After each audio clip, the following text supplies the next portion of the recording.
This is the GAC Empow in the mid-trim GB. At 1,305,000 pesos, this might just be the best sports sedan south of 2 million pesos. And in today's video, I'm going to show you why this car is so great and why this car is amazing value for money. Let's first explore the exterior right here. The front end is incredibly sporty. You have a bumper and grille assembly that's very aggressive. You have these LED headlights with like claws in them, and they even say GAC lighting in orange on the side for extra sportiness. And even the hood right here has these two creases on either side that just looks very good. There's even these vents right here which actually do lead somewhere, which is quite rare these days with these cars. Now, I'll give you a size comparison first. The GAC Empow is slightly wider, taller, and also slightly higher compared to the current generation Honda Civic, but they share the exact same wheelbase at around 107.7 inches. It just looks perfectly balanced. The front half of the side looks very sporty with this belt line right here. You have slight flaring on your fenders, and you even have a curve that kind of swoops upwards. But once you move towards the rear end of the Empow on the side, it looks very elegant. This reminds me of a very premium mid-sized Japanese sedan. Now, for your rims, you get 17 inches on this one, but they are wrapped in comfort tires. And given that this is a sports sedan, we'll see later on if that is a bottleneck. One final touch right here for extra sportiness is you get these faux carbon fiber covers on your wing mirrors. Unfortunately, these mirrors, they don't power fold. Now, while parts of the side of the GAC Empow reminds me of a mid-size premium Japanese sedan, the rear right here undeniably looks like a premium compact Japanese sedan. I mean, you're just missing a light bar by the center and it's gonna look exactly the same. You have these very sleek wrap-around tail lamps. You have a very short trunk. It just looks really good. Now, one complaint I have right here is that you do get faux exhaust tips down below, but you know, everyone's doing it anyways. Now let's open up this trunk right here, and the GAC Empow actually has multi-link rear suspension, which usually means it's going to eat into either cabin space or trunk space, but not here. You still have a trunk that is incredibly wide, tall, and also deep. And if that's not enough, you can even fold these seats 60/40. Plus, you even get a space saver spare tire under here. Here inside the Empow, check the door first. Not particularly noteworthy, but it doesn't sound too bad. Now, inside here, it has a very sporty look. So you get red and black all around. Even your seat belts, they are in red too. You get leather all around the seats. The leatherette feels pretty soft. Power adjustable driver's seat too. And once you go on over to your dashboard, it's also incredibly soft and leather wrapped too. On the side panel, well, there is a lot of hard touch plastic, but it's about okay for a car of this price point. And you also get a lot of these faux carbon fiber trim on it. Even this jet fighter looking center console gets a lot of it too. Now, you have a dual screen setup. On the left side is your digital instrument cluster with many configurable modes. On the center is a 10.25-inch touchscreen with a lot of very cool stuff in it. So there's a picture of an Empow that you can move around. You can even open your sunroof, your window, and adjust your wing mirrors from this one. There's everything right here. It also comes with Apple CarPlay and Android Auto, and is also where your reverse camera is located. Unfortunately, it isn't the clearest out there, but I guess it is usable. This car also gets 6 speakers all around, but it doesn't sound particularly good. But anyway, the driving will more than make up for it, which we'll see later. Going back to the steering wheel, it isn't leather wrapped, and honestly it feels kind of cheap. So if you tap on it, you know that it is pretty hollow, and it is also a little bit too big for such a sporty car. Nonetheless, it is very much adjustable, tilt and telescoping, and there's so much buttons right here for your advanced driver assistance systems. Now, speaking of advanced driver assistance systems, you get adaptive cruise control, you get autonomous emergency braking, forward collision warning, you get lane keeping assist, lane departure warning, and you also get traffic jam assist, which can steer this car even in low speed. So it can pretty much drive itself, not just on the highway, but even in slow city speeds. I love how this system works. Up top is a sunroof, and you also get 6 airbags all around you. Now, here at the back, door first. Okay, now that's a little bit better. In a lot of sportier sedans out there, they usually leave out the back seats. They make it just as a necessity, but not with the GAC Empow. You see, the back seats right here are excellent. You get tons of space right here, leg room, headroom, and even the width of it is not bad at all. My only complaint right here is that it doesn't come with the rear center armrest, but you can easily upgrade to the top of the line GE trim and you're gonna get that addition. You also get a couple of toys right here, so you get your map pockets, you have this very odd one single cyclop rear air vent, and you even have just one USB port right here.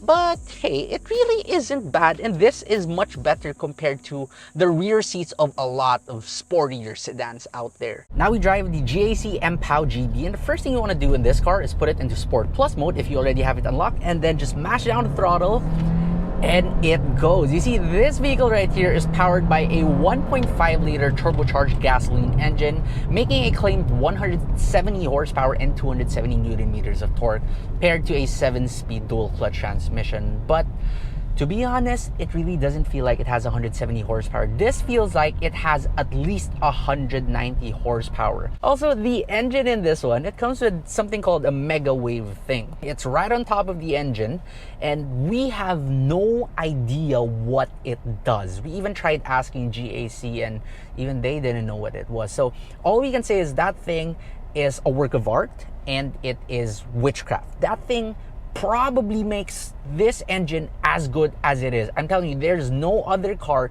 in this class or maybe in a class above it that can match this car in terms of speed, acceleration, and much more. This is just one amazing driving vehicle. The Empow is also supposedly the fastest car in its class when it comes to acceleration.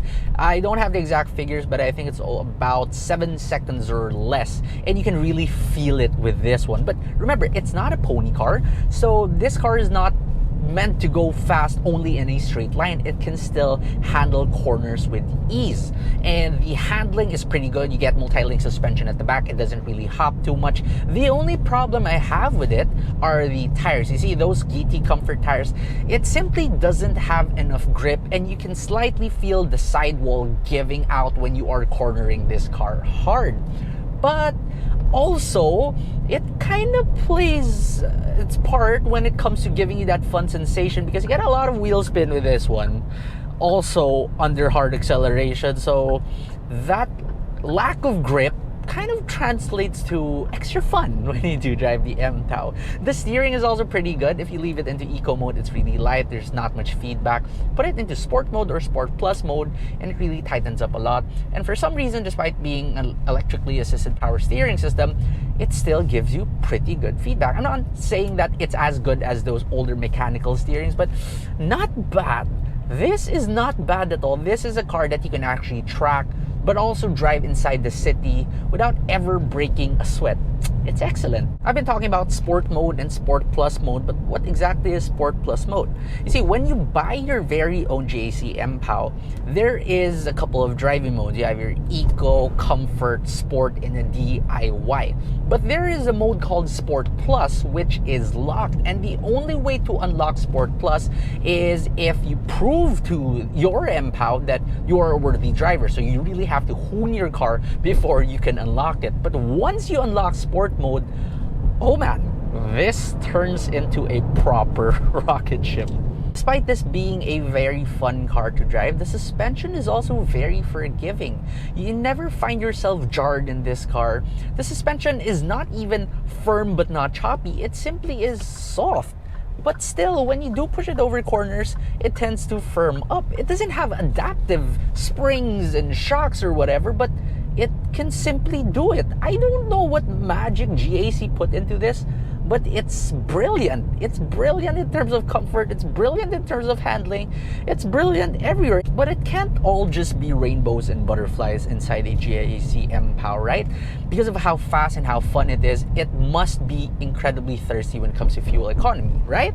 Wrong. You see, inside the city, it can still do 8.5 kilometers per liter in extremely heavy traffic. If the traffic does clear up, you're looking at around 10 to even 11.5 kilometers per liter. Crazy. What about on the highway? Maybe it makes up for it by giving you poor fuel economy on the highway. Wrong again. You can do 17.5 kilometers per liter on the highway. Okay, fine. I hate to admit it, but yes, it isn't perfect. The problem with the Empow is when you are in very slow city speeds or you're coming from a standstill, the dual clutch transmission, it is a little bit jerky and it has a tendency to lurch forward at times, especially if you forget to put it back into eco mode or comfort mode if you're having too much fun in sport and sport plus mode. And the AC system is not the coldest out there. In a lot of Chinese vehicles, I do find myself turning the AC blower a little bit high, maybe to around 50 or 60% compared to my usual just 10 to 20% fan speed. But in the Empow, at least for this test unit without tint, I do find myself putting the temperature all the way down to low and maxing out the fan speed to like almost 100% off it. Here on the highway, the Empow GB is also very refined because you barely hear anything while you are cruising on the highway. Everything is so quiet, there's barely any wind noise, any tire noise. The seats are so comfortable. It's just a mix of a little bit of firmness, but it's also pretty soft, and the way it hugs your body, it's perfect. Now for the ADAS features inside this car, it's a little bit of a mixed bag. You see, you have adaptive cruise control, which is great, and it doesn't jerk too much. When a car cuts in front of you, it doesn't hard brake too fast. It's not too sensitive, at least not for Manila expressways. But the problem here is the lane departure warning. You see, when you are veering off of your lane, I find it to be a little bit too aggressive in putting you back into your lane. And there's also the auto turn function, where it kind of keeps you in the center of the lane. It works okay. In fact, no, it works incredible inside city speeds, which is pretty rare for cars with this system. But on the highway, even in those milder curves and milder turns, it tends to disengage pretty easily. So the GAC Empow is amazing fun to drive. It's surprisingly comfortable and also very surprisingly fuel efficient. So it truly is probably the best car in its class, or even in a class above it. But then I do have to once again remind you that this car right here only costs 1,305,000 pesos. This is amazing value for money. Sure, it doesn't have paddle shifters, it has 17-inch rims, and it might not even have rear center armrest, but hey, don't forget that this is only the mid trim. You can easily upgrade to the top of the line GE trim for not much more money, and you might just have the perfect car in your garage.